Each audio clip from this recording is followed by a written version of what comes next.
Good morning.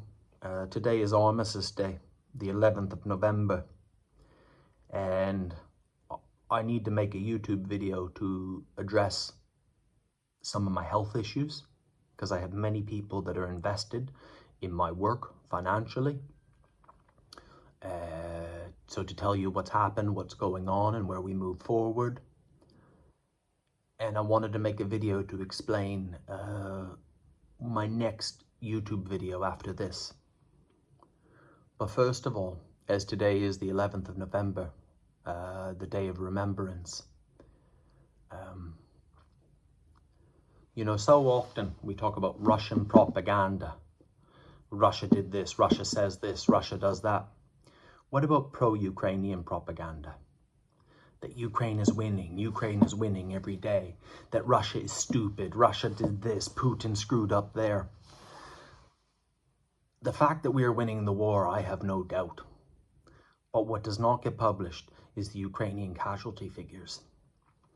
I've heard estimates before that 200 soldiers die a day. But that never gets talked about. My worst day I've ever seen working on stabilization, I stacked over 30 bodies. We didn't have enough body bags. We wrapped them in moon blankets and duct tape. We had over 65 300s, amputations, abdominal wounds, traumatic brain injuries. So every time you wave a flag and you see Slava Ukraine, Russia's stupid, don't forget it comes at a cost. Somewhere in the Donbass, south of Bakhmut, I remember one time this summer, a whole battalion was lost. We have amalgamations. Let's talk about November 11th, Armistice Day, the British Army of the Somme. How many of those battalions were amalgamated together because they were absolutely decimated? So there is Russian propaganda, but don't forget Ukrainian propaganda. And it's easy enough not to forget all our supporters that we're blessed to have in Europe, in America, and even in Kiev. They forget all the time at what a cost this comes at. So just something to think about, okay? Every time you see a YouTube video or you see a TikTok with the cool music, it comes at a cost. Now, just want to move on. I've been diagnosed with Crohn's disease, and it's been very painful for some time now, and maybe that's a cost of the war. Ukraine has been fighting in Donbass since 2014. This isn't a NATO army where people join at 18 years old. I'm 36 years old, and I'm nowhere near the oldest man. Crohn's disease, I'm told, is quite common now. It comes down to stress and poor diet. And that, in essence, is Donbass. That's part of it. So I've had a medical procedure done. And I'm on medications. I'm getting better. Hopefully, I'll be able to return to work within a week. Hopefully. Worst case, well, we'll talk best case scenario. I'm on a very boring diet for the rest of my life. But it's manageable, and my work through your support will continue. And the next thing I want to talk about, YouTube has quickly become my favorite platform. I read every comment, as I did on the Instagram, and they're so intelligently written, thoughtful, considerate. There's nobody fighting amongst each other on my YouTube, which pleases me to no end. When I make a YouTube video, I film all our day's work with this iPhone. Someone asked, can you film this way so it looks better on my TV? No, I can't, because it sits in my mag pouch like this. I keep it recording whether we're driving or not, because I might get that artillery shell or I might get that mortar shell blow up in my face, and if I survive, do you know how much money that's going to get us? When I got blown up in Soledar, because the camera was recording, a news network bought that. That's been sold on to the Sun, that's been sold on to the CBC, different networks. Somebody seen that and then bought us a new truck. So that's why I film this way. Then I push it down when we get out of the vehicle. It's just a little bit more intimate than a GoPro in your face. It is what it is. So I'll have average day's work, 140 to 180, 250 minutes, and I try to break it down. The next video I'm going to upload, I've edited it down now to about 20 minutes. And the last 3 minutes of that video, to me, is the most important. Okay? Now, YouTube analytics show, just like Instagram analytics, I have a high engagement rate. I'm very blessed for that. At the halfway mark of a video, 60% of people are still watching. But to the very end, about 33%, 1/3 of people will still watch. So let's say I upload on Saturday a 20-minute video that maybe gets 6,000 views. 1,500 people, 2,000 people will see what I believe to be the most important part. And what that is, the whole video is a day's work. It's got babushkas, it's got explosions, it's got everything. But it's me and Nika at nighttime, driving in the dark and finding a new medical stabilization point. And we went into that stabilization point, and I had vials of ketamine, morphine, and we gave them to an anesthesiologist at that medical point. And we talked about supplies they would need, pharmacology, clinical supplies, and then we talked about their power supply.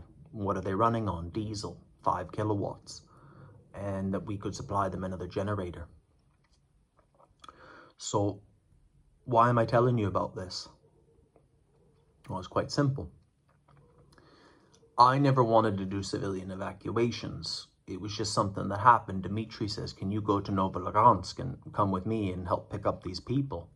Civilians. First time I ever worked with civilians was 4 months into the war. And I was like, okay, that's kind of interesting. And one thing turned into another. But I was filming it all. When you work with army casualties, you can't film it all, or it has to be so edited. There has to be a delay of at least 2 weeks. No faces, no visible marks, no audio if you're an English speaker, because you don't know what's being said. But now I'm working with civilians and I can film everything. And over what was a very busy month, which concluded in me getting blown up and spending a month in hospital, my Instagram goes from 4,500 followers to 10,000. The donations go up. But what was I raising money for if I wasn't doing civilian evacuations? I was raising money for diesel generators for medical stabilization points. And that is the point before hospital, where if someone can't make it to hospital, that they're given the best treatment, that they're stabilized to go on to the next point of care. See, there's all this talk, like we talk about Ukrainian propaganda. Oh, we got more HIMARS, we got more javelins, we're doing this. But the lackings in medical care, it's so profound. But all of a sudden I'm feeling these civilian evacuations and it's playing on the heartstrings.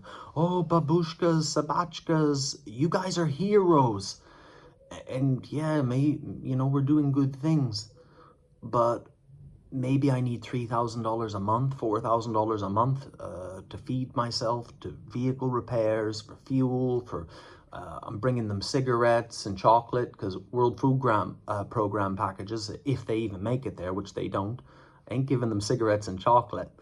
But all of that played on people's heartstrings to give me a lot of money, $10,000 a month probably. And then I spend it on abstract concepts like diesel generators. And because I'm filming all this stuff and it gave me a higher profile, I would get medical supplies from foreigners who just didn't know where to give them. So when you see that YouTube video of what was my greatest accomplishment of the day, of the week, probably greatest accomplishment and most fulfilling in 2 weeks work of babushkas and explosions.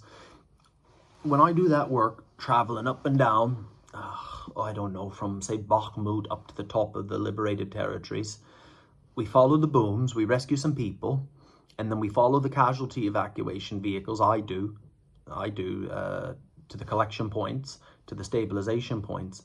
It puts me in a position traveling up and down the country in a region where I can find medical points that nobody knows where they are. If 95th Brigade's here and 91st Brigade is there, 95th doesn't know where 91st's stabilization point is. But by just driving into explosions and then following the ambulances back, you know, in a grassroots way, I found one of the most effective ways to distribute real medical aid, not gauze and bandages, that too, but diesel generators, the gift that keeps on giving. So I just wanted to make that video here. Next time I upload on YouTube, I'll try to put a timestamp, but if only 33% of the people see, only 33% of the people will notice that, will actually see the entire purpose to why I do this whole social media thing. Because today is the 11th of November, and many soldiers won't go home, and those who do, I think we owe them the best possible outcome. And that's my whole purpose on here. So Crohn's disease is getting dealt with as best we can. And recently, thanks to Jake Bro, who mentioned me, if my YouTube videos get 2,000 to 6,000 views, he mentioned one of my videos, it got 35,000 views. Within 2 days, received $4,500 in PayPal donations. Recently received delivery of 10 diesel generators from Enrico that was paid for a long time ago. They've come over from Germany, thanks to international aid.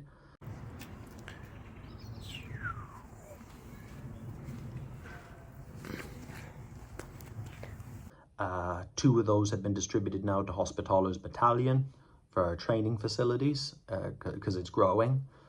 And now, thanks to the donations from everybody, from Jake, who shouted us, thank you to everyone, just ordered from Germany for 6,500 euros, a 13 kilowatt generator. And that generator will be used for the containerization of medical supplies, because the biggest enemy, as I'm learning here now, obviously with the power cuts, is condensation. It destroys pharmacology, it destroys clinical supplies. So that's an abstract concept, but the multiplier effect of what that does, every time I deliver a generator to a stabilization point, it feels like I launched a HIMAR. Every time we deliver pharmacology, good pharmacology that's needed, it's like I just launched a javelin. So, yeah, Babushka Spetsnaz gets filmed. People see it. People donate money and say we're heroes. But it's way more money than we need to do that work alone. And it funds what I believe I'll carry to the grave as my greatest contribution in my life that I could ever do. So, thanks. I hope you're with. I hope we can continue to do it as long as possible. It's the day of armistice, and everybody likes to watch those videos on social media with all the cool music, and I'm putting them on Instagram now to glorify the war and how Russia sucks and how Russia's stupid. But don't forget that probably costs 200 lives a day.